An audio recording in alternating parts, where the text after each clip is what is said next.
Gipang himakak sa New People's Army nga napatay atol sa engkwentro tali militar ang ilang leader nga si Kaoris. Samtang high alert status gipatuman karon sa Davao Region human sa pagkabatay sa leader sa BIFF ug Dawla Islamia sa Maguindanao. Ani report ni Argil Relator.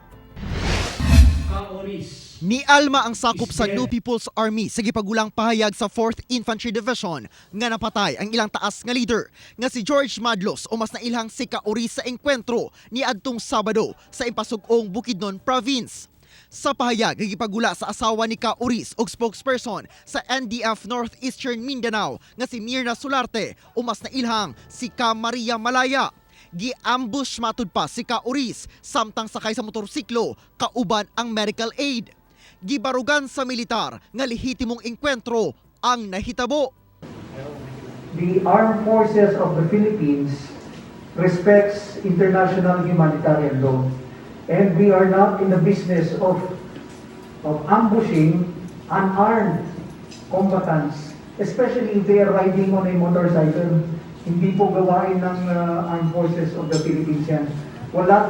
Miapila ang kasundaluhan kang Maria Malaya nga giingong pinakataas nga leader sa NPA nga naga-operate sa Caraga Region ug ubang sakop sa NPA nga mo-surrender na. This time we will go after the wife of George Madlos.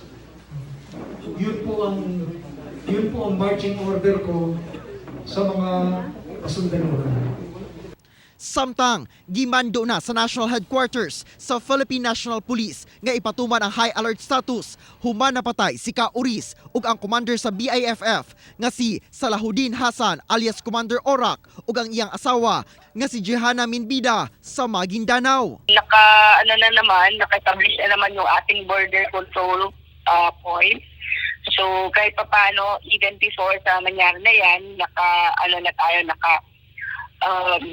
yung mga borders natin ay nalagyan na po yan ng mga checkpoints. So it would be difficult naman for yung possible mga attacks ng NPA. Hinoon sa karon gikumpirma sa PRO 11 nga walay na monitor nga posibleng pagpangatake sa teroristang grupo. Naway magsilbing eye-opener ito sa ating mga natitirang kababayang rebelde na hindi sagot ang pag-aalsa at karahasan sa mga suliranin sa ating lipunan. Ako si Argil Relator para sa One Mindanao.